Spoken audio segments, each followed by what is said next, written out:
Jack Ruby is a nightclub owner. The reason that they say Jack Ruby shot Lee Harvey Oswald is because, unlike now, when people really, really dislike the president and blame everything on him, when something happens to our leader, people are sad. Like, people are devastated. It's one of those things like 9/11, when you know exactly where you were at that given time.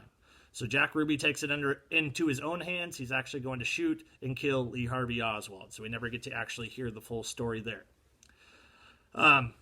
The other thing that makes it a little fishy, all right, so there's a lot of conspiracies with it, is Jack Ruby ends up dying in prison shortly after as well. All right, so we never really get to hear from anybody who was involved in the JFK assassination.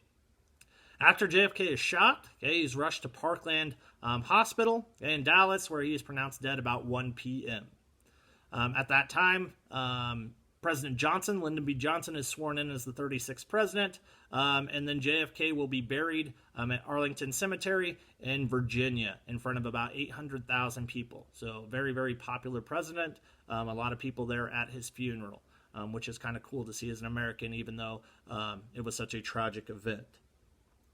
All right, so the things that people talk about JFK, and I'm not huge into conspiracies, but this is one where I feel like it's pretty hard for one man to do all by himself, is there were 3 shots that they say were shot in about 6 seconds. So actually, if you go to a museum in Dallas, you can try to do this with the same type of weapon. It is very, very hard to do. Though we talked about Lee Harvey Oswald having a lot of training, it would be very, very difficult for one man to pull this off by himself. All right, that single bullet theory that we talked about, where a bullet went through JFK's neck and then went through Governor Conley, also something that people maybe say is a little tough to believe. The other thing that we have is the grassy knoll theory. We have these things that captured the event called the Zapruder films. And a lot of the angles that they look at and the ways that things come in, people just believe that maybe the angle didn't come from the depository, but maybe from that grassy knoll area, and there were actually other people involved. So again, the reason why we watch those videos is so you can make your own opinions. I think that Lee Harvey Oswald was involved. I think that he had help, though. I don't think it was something that was planned just by himself. Other people, they say, may have been tied into it, the mob. Some people say the CIA. Some people say the Soviet Union. Again, I don't want to tell you what to believe. I want you to look at the information and then decide from there, okay? Who ended up actually investigating this would be known as the Warren Commission. The Warren Commission actually came out with a report and said that Oswald acted alone. So they actually think that Oswald did it by himself. A lot of people think that that just is a government cover-up, okay? The good thing about the JFK assassination, if you ever say that a good thing comes from somebody dying, is a lot of the legislation that JFK was trying to pass with civil rights actually gets passed after his death. All right, so probably the biggest thing is in 1964, the Civil Rights Act of 1964 is going to ban segregation altogether. All right, so it bans segregation in pools and schools and houses, water fountains, restrooms, you name it. Everything is going to be integrated, meaning that you can't have it split anymore. Okay, that also becomes an equal opportunity employer, meaning you can't not hire someone because they're African American. If they're the best person for the job, they're going to be hired for that job. All right, and remember, A. Philip Randolph tried to do that during World War II with the executive order, pushing the president to do so. This is actually going to make it legislation. Then we have the 24th Amendment. The 24th Amendment is going to ban poll taxes. Remember, poll taxes were meant to keep poor blacks from voting.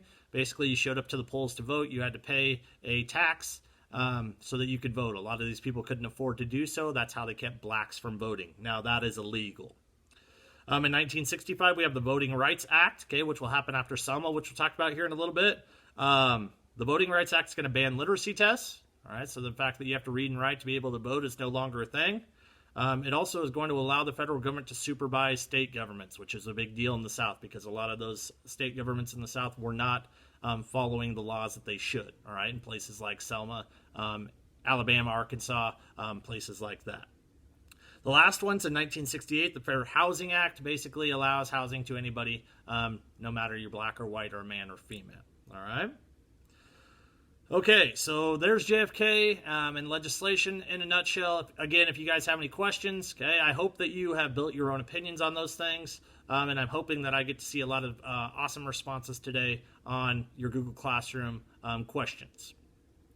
Let's move on to the March of Washington. All right, so the March of Washington is going to happen on August 28th of 1963. It happens in front of about 250,000, mostly civil rights activists. All right, so either groups or individual people. And what it's supposed to be is it's like thrown together, but it's going to end up trying to unite all of these different civil rights movements into one movement. All right. So what we're going to end up doing is we have a bunch of powerful speakers. And the highlight, obviously, of the March on Washington is Martin Luther King Jr.'s I Have a Dream speech. But there's also many more important things that happen. A. Philip Randolph talks. Roy Wilkins, Daisy Bates, remember her from the Little Rock Nine crisis.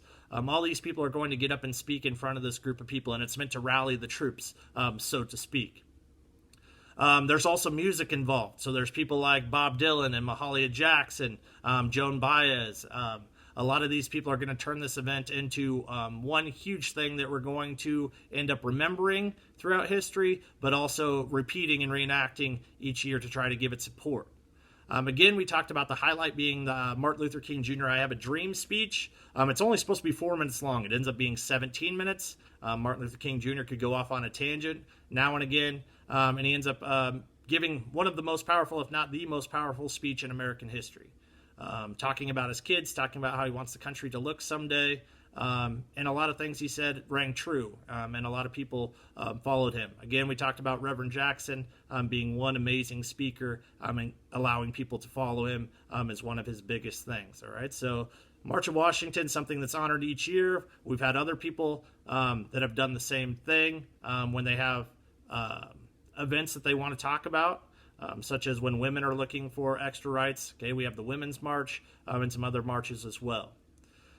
In the end, this takes place in front of the Lincoln Memorial Monument. It's supposed to be at the Capitol building, but JFK said it was going to disrupt politics, so they ended up doing him a favor because he supported the march, and they moved it to the Lincoln Memorial. Last thing that we're going to talk about is the Selma March. All right, so when we talk about the Selma March, again, it's going to happen from March 7th of 1965 to March 25th of 1965. And originally, why African Americans are going to Selma is Selma is not allowing African Americans to register to vote. So only about 2% of the African Americans who should be able to vote are eligible to vote. And the reason why Selma is doing this and a lot of other places in the South is because they want to keep white people in power. Okay, so that's going to be something that Martin Luther King Jr. and the SCLC and also the SNCC are going to go down there, and they're going to basically fight for voter registration. All right, well, the Selma March is going to take a turn after the murder of a guy named Jimmy Lee Jackson. So Jimmy Lee Jackson is going to be shot and killed by an Alabama state trooper in a skirmish that really didn't need to happen. Again, it was murder. Nothing ends up happening to the trooper. So what they end up doing is they decide that they want to march from Selma, Alabama to Montgomery, Alabama, which is 54 miles. All right, so 54 miles. If you ever go out for a walk when it's nice, okay, imagine walking 54 miles. Okay, it's going to take you quite a bit of time.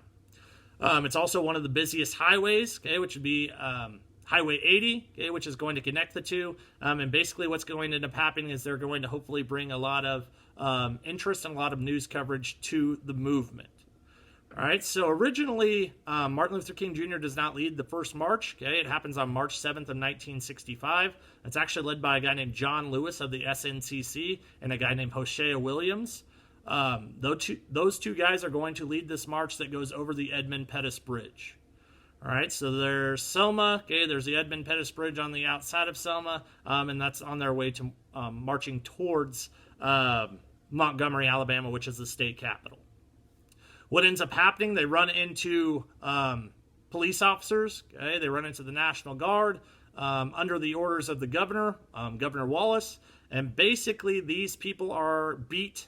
Okay, they are gassed.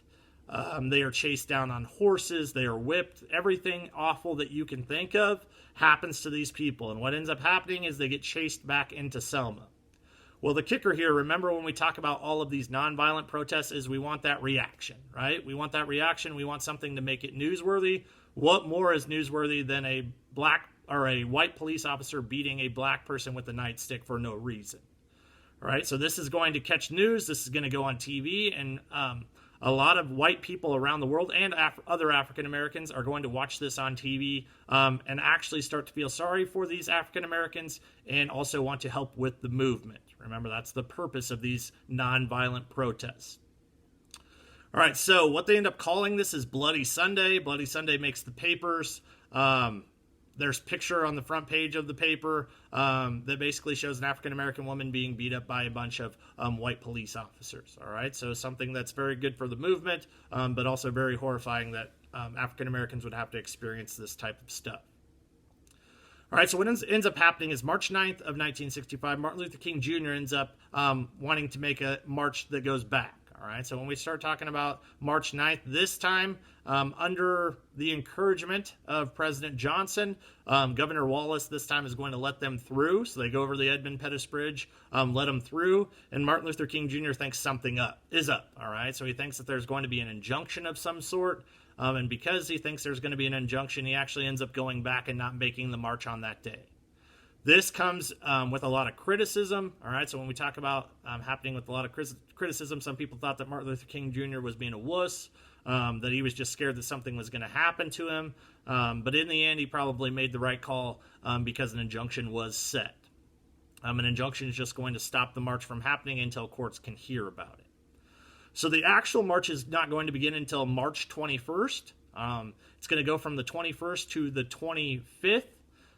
What they're going to end up doing, they walk about 12 miles a day. They rest on the side of the road, so they sleep, eat, they sing songs, and it's a huge spectacle. Nothing ever happens to these people, and what it ends up doing is it makes President Johnson mad enough at the South that he is going to get that Voting Rights Act of 1965 passed. And remember when we talked about that Voting Rights Act, that is going to ban literacy tests, but also allow the federal government to make sure states are doing what they're supposed to do with voter registration. So again, a lot of people were injured. Okay, we have a couple people that are killed. Jimmy Lee Jackson and a white reverend, James Reeb. When we talk about these people, they don't die for nothing, though. All right, so they're dying for a cause, and they're dying for things that they believe in, and ultimately they're going to get what they want, which is equal voting rights. So that kind of covers what we talked about this week in class. If you guys, again, have any questions over anything, don't hesitate to ask. Otherwise, remember the due dates again. First due date, make sure today you have your questions done for the JFK assassination on Google Classroom. Make sure, again, you respond to that question. Don't put them on the stream. Second thing that I need you to do is reply to 2 classmates by tomorrow at 3:30 p.m. Again, that's very important for you guys to give each other feedback. And also to make sure that we are learning from our classmates in this difficult time where we can't be in class together. Remember, tomorrow at 11:59 p.m., your quiz is due for the week. Again, make sure you look over the notes, the videos. Make sure that you're reading or listening to this, hopefully, and all those things are going to help you with that quiz to be very, very successful. Last thing I want to say is I've been very proud of many of you, actually most of you, for getting work done. You've shown me that you can manage time. You've shown me that you're putting in hard work. You've been asking great questions. Keep it up, all right? So we have about 6 weeks of school left. Unfortunately, this is how we have to have school now, but we're going to make the best of the situation, and we're going to come back better than ever next year. All right, so I'll check back in next week. One last thing, we will be having Zoom meetings next week, and I will post those Zoom meetings on stream and also send you emails. So make sure that you attend those Zoom meetings, and we'll talk about different things to get ready for our test next week. All right, have a great break. If you need anything, again, don't be afraid to ask. Miss you guys. All right, see you later.